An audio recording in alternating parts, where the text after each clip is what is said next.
வணக்கம். TVS RP3160 gold இந்த பிரிண்டருடைய driver எப்படி இன்ஸ்டால் பண்ணலாம் அப்படின்னு பார்ப்போம். உங்கள் சிஸ்டமில் இருக்கக்கூடிய கண்ட்ரோல் பேனலை ஓப்பன் பண்ணுங்கள். இதில் இங்கே இருக்கிற வியூ டிவைஸ் அண்ட் பிரிண்டர்ஸ் இதை கிளிக் பண்ணுங்கள். நம்மக்கிட்ட அவைலபிளாக இருக்கிற பிரிண்டர்ஸ் இங்கே ஷோ ஆகும். இப்போது புதுசாக ஒரு பிரிண்டர் டிரைவரை இன்ஸ்டால் பண்ணலாம். பிரிண்டர் வாங்கும்போது சிடி கொடுத்துருந்தாங்கன்னா அது மூலமாகவும் இன்ஸ்டால் பண்ணிக்கலாம். சப்போஸ் இல்லைங்கிற பட்சத்தில் பிரிண்டர் டிரைவரை நம்மளே இன்ஸ்டால் பண்ணிக்கலாம். குரோம் ஓப்பன் பண்ணிக்கிறேன். இந்த இடத்துல பிரிண்டருடைய மாடல் நம்பர் RP3160 கோல்ட் டிரைவர்னு கொடுத்துட்டு நாம் என்ன OS யூஸ் பண்ணுறோமோ அதையும் டைப் பண்ணிக்கலாம். இந்த பேஜில் வர இந்த லிங்கை கிளிக் பண்ணிக்கோங்க. இதில் ஸ்க்ரோல் டவுன் பண்ணுங்கள். இங்கே இருக்கிற செட்டப் RP3160 கோல்டு இதை கிளிக் பண்ணுங்கள். கிளிக் பண்ண உடனே டவுன்லோட் ப்ராக்ரஸ் இந்த இடத்துல காட்டும். இதை கிளிக் பண்ணிக்கோங்க. இந்த ஜிப் ஃபைல் ஃபுல்லாக டவுன்லோட் ஆனதுக்கப்புறமா இந்த ஐக்கானை கிளிக் பண்ணுங்கள். டவுன்லோட்ஸ் பேஜுக்கு வரும். இந்த ஜிப் ஃபைலை ரைட் கிளிக் பண்ணிவிட்டு எக்ஸ்ட்ராக்ட் ஹியர் கொடுத்துருங்க.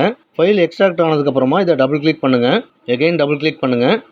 இந்த பேஜில் இங்கே இருக்கிற செட்டப் இதை ரைட் கிளிக் பண்ணிவிட்டு ரன் அஸ் அட்மினிஸ்ட்ரேட்டர் கொடுத்துருங்க. இந்த லீகல் அக்ரிமெண்ட் இதுக்கு ஐ அக்செப்ட் அப்படிங்கிற இடத்துல கிளிக் பண்ணிடுங்க. இதுக்கப்புறமா தொடர்ச்சியாக நெக்ஸ்ட்டு கொடுங்க. அடுத்ததாக இன்ஸ்டால் இதை கிளிக் பண்ணுங்கள். ஒரு 5 செகண்ட்ஸ் வரலும் இந்த இன்ஸ்டாலேஷன் ப்ராசஸ் நடக்கும். இன்ஸ்டாலேஷன் சக்ஸஸ்ஃபுல்னு மெசேஜ் வந்துடும். ஓகே கொடுத்துருங்க. இதை க்ளோஸ் பண்ணிக்கிறேன். இப்போ நம்ம இன்ஸ்டால் பண்ண பிரிண்டர் டிவைஸ் அண்ட் பிரிண்டர்ஸ் பேஜில் இந்த ஏரியாவில் ஷோ ஆகும். நன்றி, வணக்கம்.